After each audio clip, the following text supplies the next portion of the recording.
theswirlworld.com. Podcast episode 138. The Swirl World. Interracial. Diverse. Beautiful.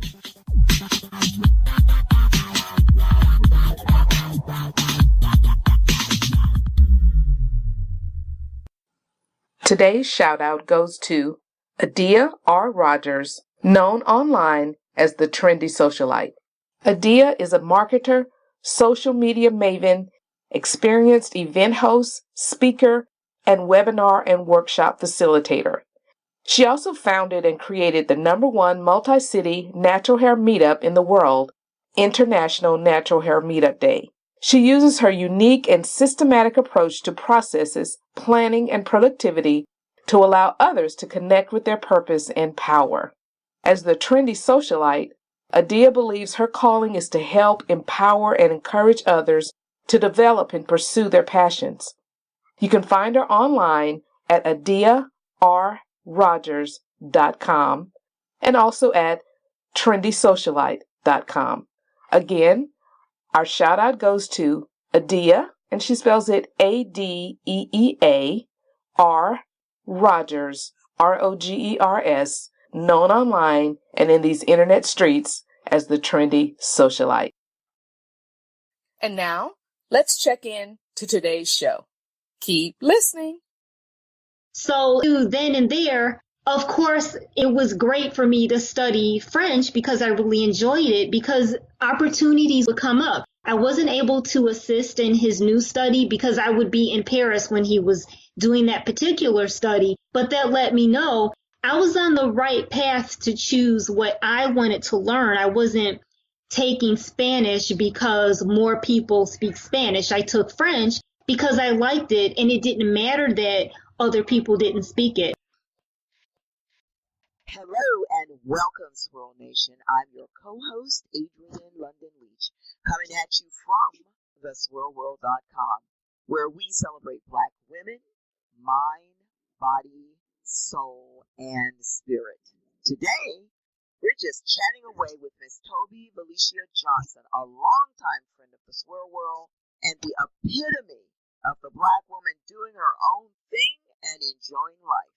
Tobi is a mom, a healthcare professional, a ballet dancer, a traveler, and a lifetime learner. So, let's sit back, relax, and enjoy our conversation with Tobi. You know, she's just a regular girl roaming the world here on the Swirl World podcast. Hey, Miss Tobi, we've been chatting for several years. So, tell us a little bit about yourself. You've basically described the pretty well. As far as the lifelong learner piece, I recently started taking a intro to Judaism course, which is basically learning about the culture of the Jewish religion and history and the people. So I'm enjoying that a lot. Well, why did you pick the Judaism course? Does it have anything to do with being in because Chicago, big city, lots of different cultures and ethnicities. Why Judaism?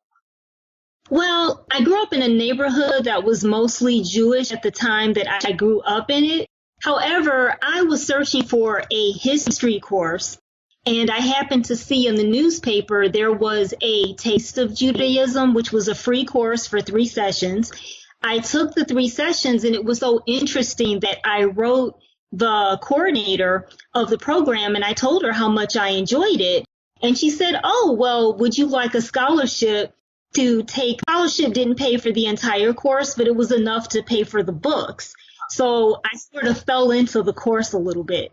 Wow. Now that was interesting, all because you simply let the coordinator know how much you enjoyed the first course. Yes, and as a result, a colleague of mine, when I posted on my Facebook page about the course, I was invited to her house for dinner for the first night of Hanukkah.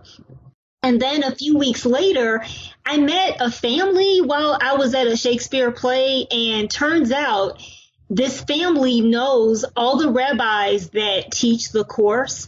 The course is in Oak Park, which is near the west side of Chicago. This family lives in North Suburban Cook County, so that's quite a distance away.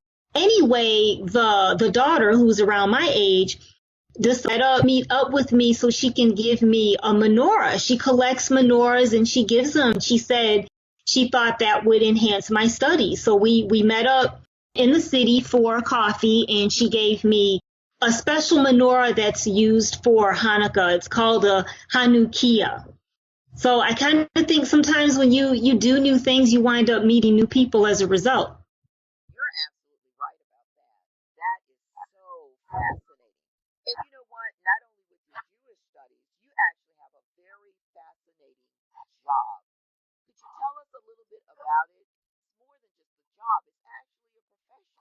Tell us a little bit about it, what it is and how you got into it. My position title is epidemiologist, which is a fancy term for infectious disease study. So I am the program manager over the STD unit and the HIV unit. So I fell into the field by starting in case management with HIV, impacted men coming out of prison. That led to me working at the health department as an STD investigator, which led to me being a supervisor in the HIV unit. And like I said, now I'm over both units and I'm now in management. And it's funny how I wound up in this field because in 1978, when I was in 8th grade, I did an English paper on syphilis because it was such a fascinating disease. And later in life, when I went to graduate school, I'm sure we all have heard of the Tuskegee experiments. Yes, and I found out in grad school that those experiments started in 1932 and ended in 1972. So it was just a few short years later that I did my little paper. However, the sad thing about the experiments is that even after they found out the treatment for syphilis, I can't remember when the treatment was discovered, when it was discovered that penicillin treated. However, they continue to do the experiments, and that's why it's important that in 1978, the reason I was able to learn about syphilis was because of those experiments. Wow. And that is fascinating how you learn so much and then you can actually put your skills to betterment for the community. Well, you know what? In that vein, I know this is a little ways back, but I'm always fascinated by this story when you let us tell it. And tell the audience a little bit about your visit to the Obama White House. Oh, that came about because apparently the CEO of the health department was invited to go speak at a public health consortium, and behalf would be the director. And if the director wasn't able to do it, it should be the program manager. So at that time, I was still just a supervisor in the HIV unit, and I was invited to speak on a conference call, and I didn't say much on the conference call because the call wasn't going in the direction where I felt that I had something to contribute. And later on, I could have kicked myself. So I wrote an administrator and let her know I was co-chair of 2 different public health bodies. I had experience in working with co-infected individuals, and, I've been in the field for such amount of time. And when she learned that the CEO could not attend this meeting, she asked the director to find someone that could go to this meeting. And if memory serves me, he basically said he didn't think about the meeting. And if memory serves me, he basically said he didn't think the program manager was experienced enough to go, and she recommended me. So yes, when he brought it up to me about the meeting, he's like, there's some sort of document that they did for HIV. And I said, you mean the National HIV/AIDS Strategy Plan? And he's like, oh, yeah, that. He's the director. That's something the director should know. And I look over at the program manager, who was my boss at the time, and he's nodding his head like, yes, it's it. So I got to go to a meeting that generally the CEO of the department would go to, not someone who was like this level of supervisor. So that's the story. And now I'm the person who's the program manager. Oh yeah, but this, you know your job, so that's not going to be easy for you to represent. You know what? The thing I love about you, Toby, is your diversity. You know, we've talked about how often black women are kind of put into like a cubby hole or a slot, and we like these things and no more. And if we like other things, then we are trying to be something that we're not. And the thing I've heard most about you is you are very much a diverse person because you are a human being that has likes, of course, and dislikes, but you have very diverse likes. And the things that you like are what the world has to offer. So I want to talk about a few of those because all of them are fun. But I want to start with your love of love. Tell the Swirl Nation how you became so in love with France, the French people, its written word, and its language.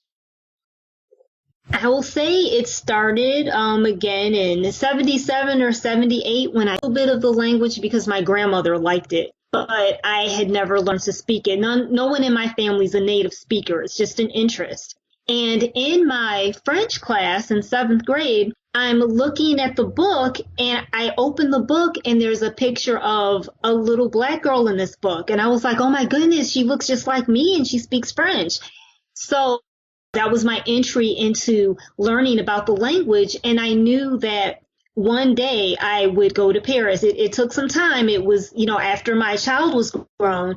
But when he was in high school, I had to go to the drag your parent to school day. And when I went into the French teacher's class, I automatically introduced myself in French. And she asked me, Quel pays venez-vous? That means, what country are you from? And I told her, les États-Unis, je suis américaine. I told her I'm from the U.S., I'm American. And she said, you have a États-Unis, je suis américaine. I told her I'm from the U.S., I'm American. And she said, you have a beautiful accent. I thought you were a native speaker. So because of her, I decided to go back to taking French. I took immersion classes. Tell us about that. We hear of immersion classes and different types of things. What is that like when you're trying to learn the language? Is that also learning the culture, or is it like throwing somebody in the deep end of the pool and teaching them how to swim? What's that about? Yes, absolutely. They're thrown into the pool. However, there's different levels. I started at level beginning, even though I tested until level 9 because it had been 20 years since I spoke French regularly, which is why I started at the very beginning. So yes, in an immersion class, you can only speak French, and the teacher bases it on what the student's level is. So a brand new person coming to learn how to say their name, how are you, basic sentences. And like I said, it wasn't very difficult for me because I had the background. And also they teach you a little bit about the culture. They teach you about the different countries where French is spoken. That was something I learned in 7th grade, that half of Africa was speaking French. So that's how I really got my interest in it. And the more I studied the language, the more I decided I need to save so that I can go to Paris. Now, the year before my very first trip to Paris, I went to Montreal.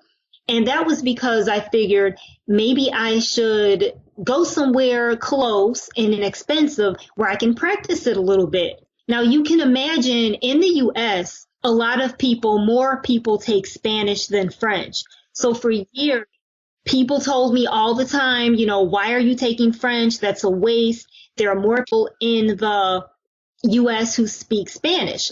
Again, I decided to take the language that I love. So when I go to Montreal, my very first day there, I went to a restaurant and the menus are outside so you can see, what they're serving. And I saw salade du poulet, that means chicken salad. So I went in there to have chicken salad. And while I was ordering my meal, there was a gentleman looking over at me. And then finally, he spoke to me in French, asked me how was I, asked me what country was I from. And I explained to him, I'm from the U.S. And then he said, you speak French very well. What type of work do you do? What kind of education do you have? So I explained to him that my undergrad was biology. minor in sociology, minor in classical studies, and that at that time I was still in graduate school. I was going for my master's in public health, and that I worked in infectious disease. Do you ever plan on doing anything with your language skills? And I said, well, I'm going to Paris next year. That'll be where I can practice, more frequently. That's when he revealed to me that he was an infectious disease researcher from McGill University, and he did studies between North America and West Africa. So I knew then and there, of course, it was great for me to study French because I really enjoyed it, because opportunities would come up. I wasn't able to assist in his new study because I would be in Paris when he was doing that particular study, but that let me know I was on the right path to choose what I wanted to learn. I wasn't taking Spanish because more people speak Spanish. I took French because I liked it, and it didn't matter that other people didn't speak it. And I've learned that I'm often running into people who speak French simply because I have an ear for it. So when I hear it, I speak with the person. So to me, it's not a waste of time to take the language that you enjoy.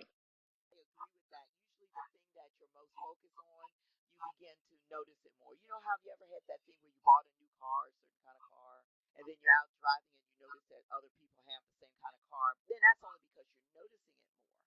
And that's absolutely true, Adrienne. It so happens I purchased a new car in October, and I am noticing people who have the same car that I have.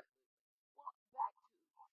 Now, you usually take a pilgrimage every 2 years, is it? Every 3 years or so.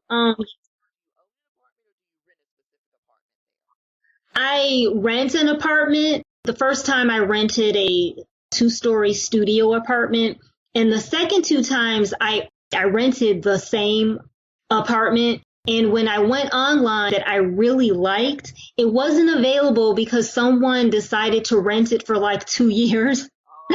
So now I have acquired a different apartment in the neighborhood of Marais.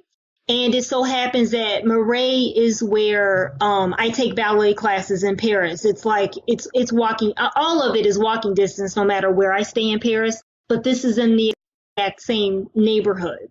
Now, have you seen it already? The apartment. This is a different one, even though it's near where you take your classes. Have you seen it? Do you know what it looks like? Oh yes, when you rent online, you see photos of the apartment, and you get a map of the vicinity, what neighborhood it's in. Typically, when you rent via these websites, you get the address about 6 weeks before you arrive in Paris. But I'm in contact with the owner, and again, I've viewed pictures of this apartment. It's beautiful, and again, I've viewed pictures of this apartment. It's beautiful. The bedroom section is in a loft. There's a washer dryer in there. It's perfect. Fantastic. And now, and this is just a curiosity question. Since this is like a pilgrimage, which means you go, and you said about every 3 years, from the time that the pilgrimage ends, now how long are you going to be in? You're in Paris, right? Mm-hmm. How long are you going to be there? I'll only be there for 2 weeks. Okay, and then once you come back, is that when you start planning again for the next 3 years? Yes. Okay, And by planning, I mean I start saving for it. Typically, I use travel points, so the ticket itself is under $100. But yeah, I start planning in advance because, of course, I have to, rent the apartment. I like to have the trip paid for before I arrive. yeah, that makes sense. Right. So when I go there, on my food, I can cook, and that's why I rent an apartment. It's cheaper to rent an apartment, and you can also stay home and cook if you want to. I prefer to spend more money on experiences rather than restaurants. The cafes are actually very cheap. Occasionally, I will go to a nice restaurant while I'm in Paris, but I prefer to go to the museum, see the sights. I'll venture from Paris and go to Normandy or Chartres or Givenchy. I went to see Claude Monet's house the last time I was in Paris. That's in Givenchy. So sometimes take a day trip somewhere. That is awesome, Toby. So you really do all of those fun things, and you just stay at your apartment, which you have rented, and then you go ahead and learn more about France because you know quite a bit about France. So you're learning more and more each time that you go. And I think that is absolutely awesome. Now, where you take your ballet classes. And that's something else I want you to know, Nationers. Toby is quite a ballet enthusiast. And you take Joffrey. Is it Joffrey you take when you're in Chicago? Is that where you go to do your classes? I go to Joffrey and I go to a place called Ras Ballet up north. Okay. And then where do you go when you are in Paris? What's the name of your place there? I go to a studio called Centre de Danse du Marais. That means Dance Center in the Marais. The Marais is the name of that neighborhood. Now, how did you get your love for the ballet? Well, ballet, I took it as a kid in the area where I grew up. That's what you did. All the girls took ballet and or gymnastics. Gymnastics, I took it for a year, fell off the balance beam. That was that. So ballet, I took from maybe the age of 8 or 9 up until I was a little too grown for ballet. And then I injured myself in gym class, injured my ankle. So no more ballet at that time. But later in life, I discovered that petite women, slim women with a small bone frame are more likely to suffer from osteoporosis. So you need to have weight-bearing exercise. And I randomly told a lady at the gym, I think I want to take ballet again. And she recommended a lady named Natalie, but I didn't go to Natalie. I wound up taking ballet with a Joffrey principal dancer who was teaching it through the place where I took French classes. And then for a time, he was not able to use Joffrey Studios anymore to teach his class. He had to go somewhere else up north. He borrowed a lady's studio on the north side of Chicago. And I went to that studio a couple of times. Then I had to go to Paris. And this was Chicago, north side of Chicago. And I went to that studio a couple of times. Then I had to go to Paris. And this was my first trip to Paris, which was 4 weeks. During that time, I looked for ballet schools in Chicago, and I found a place called Ras Ballet up north. And I wrote the teacher, and I explained to her, I'm on vacation right now. I recently started back with ballet. I was taking it with Fabrice Calmes, who is the principal dancer. I would like to come to your studio when I come back stateside. And she said, okay, that's fine. Let me know when you get back and you can start taking classes. So I get back to the U.S., get over my jet lag. I go to Ras Ballet Studio, and guess what? First of all, this was the Natalie that the lady was telling me about at the gym. That was the Natalie. And that was the studio that the principal ballet dancer from Joffrey was borrowing at her, the famous Natalie that people in the ballet world in Chicago know about. So it was her studio. Yeah. Yes. And 10 years later, I still take ballet at her studio. Oh, that's incredible. And I know you love that. You love the plays because you said you go to your Shakespeare plays and all of that. Yes. And I know you go to lots of festivals and fun things in Chicago. You do a lot. And one of the things that we admire about you on the swirl world, I admire about you woman to woman, is as a single woman, you are living your life. You're not waiting for a savior, as in a man, to come in and make your life full, and you're having a full life. So one of the things I think that I'd like for you to address for our audience is, what is the mindset that made you determine, hey, look, I mean, if I could, and I'd love to date at some time, because I remember you told me, hey, I'm not ready to date right now. When I'm ready to date, I will. But you are having the time of your life. Could you help maybe some of our other single ladies in the audience that are struggling with this, or even the single ladies in the audience that don't know what a blessing it is to enjoy a single life so that you can do all of these things? Tell us your philosophy. Tell us how you've come to such a positive mindset in being single. Well, first of all, I feel that women should be multifaceted. You shouldn't simply think to yourself, I want to do these things in order to catch a man. Or when I find a man, I will do this thing. I have a neighbor who wants to go to Paris, but you know what she said to me? oh, one day I'm going to find a husband and he'll take me to Paris. It's 10 years later. It's 10 years later. Has she taken me to Paris? It's 10 years later. It's 10 years later. Has she been to Paris? Does she have a husband? No. You have to live your life. And not only that, in my opinion, when you live your life and go out and do things that you enjoy, people will find you. They'll see that about you, that they'll see that you're educating yourself in the world, you're learning about other cultures and you're learning about history. That's very attractive in my opinion. I think the type of quality men that we're looking for, I think they like those types of things. They like you to have some insight, some world insight, and a life before you met them. You can't expect a husband or a long-term mate to make your life for you. Have some things going for yourself before you meet this person. Absolutely. I agree 100%. No other ethnic group is often thought of as a monolith. And I just want to make black women have diverse interests in everything. And this is not a political statement. I just want to make that clear. Condi Rice speaks Russian. Mm-hmm. And you speak French. And I have some girlfriends that love to ski. And I like to water ski. Everybody is different. And that's what makes us interesting. And like you said, when you start deciding that you like to date, that is what men are looking at. They're saying, oh, she's very interesting. It's great. Don't want one dimensional. They already know you're beautiful. That's not the point. That's not even the point. The point is, who are you on the inside? And speaking of that, Toby, let's have some fun with you. I'll give you a second or two to think about it.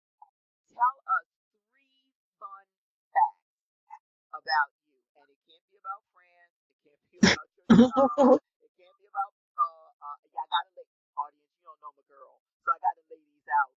Love of Shakespeare and plays and stuff. So tell us 3 fun facts about you. What makes you Toby? Or even that. Tell us 3 fun facts that we would be surprised that you would actually. So, the first one that comes to mind immediately is that a very little known fact, I have a black belt in Taekwondo. And the second one, I once took tango lessons and was told that I evidently have problems allowing a man to lead. Toby, that dance is made for the man. Oh, shut up. I was able to dance with the teacher. It was the students. If the student couldn't, if you've ever taken tango, you know that the man is supposed to lead you and tells you what to do with your body. So if I had a student, because remember, I'm not a tango dancer, I'm a ballet person. So I need instruction. So yeah, so that's the second thing. I heard that these is, now you know how I'm very petite and small, but I seem brave. I don't mind confronting like a 6 foot tall person if he's doing something he has no business doing. But guess what? I'm afraid of squirrels. Petrified. I was telling a 6'4" guy that was visiting a neighbor. He went out to take the garbage out and decided he needed to relieve himself at the garbage bins, which I didn't appreciate. So I ran down all 3 flights from my porch in my skirt and heels to go tell this man about himself. So I'm standing there, hand on my hip, telling him, yeah, you can't do this. And he's all embarrassed, of course. And he's like, you're talking to a grown man. I said, that's okay. Pops a squirrel, telling him, yeah, you can't do this. And he's all embarrassed, of course. And he's like, you're talking to a grown man. I said, that's okay. Don't let it happen again. Out pops a squirrel. Out of nowhere, a squirrel comes sauntering over. And I scream and run away. The guy laughed his butt off. He thought it was hilarious. And he's like, oh, you're going to come and confront me, but you're running from this tailed rat, really? So, yeah, I'm petrified of squirrels. Toby, I'm sitting up here in stitches. Okay, I got this thing in my head. You picking out some big dude, which he should not be doing. We won't disagree that they were wrong. You actually, right? Yeah. Out there. I got to give you props, Toby. You're a brave sister. Yeah, I apologize to him. I have to say, when I saw him the next day, I was like, "You still mad?" I'm sorry if I embarrassed. He died of a heart attack while cooking for his mom. Yeah, he apparently lived with his mom. Relatively young guy. I'm older than him. He was in his 40s. You know, I don't know if it was the weight or what, but yeah. So I'm glad that I apologized to him because I know that I have a very strict demeanor sometimes. So, so you're agreeing. But yeah, I'm glad I apologized to him because I saw that he was very embarrassed and probably didn't realize anyone saw him. Anyone except Toby, I think you're the only one that would.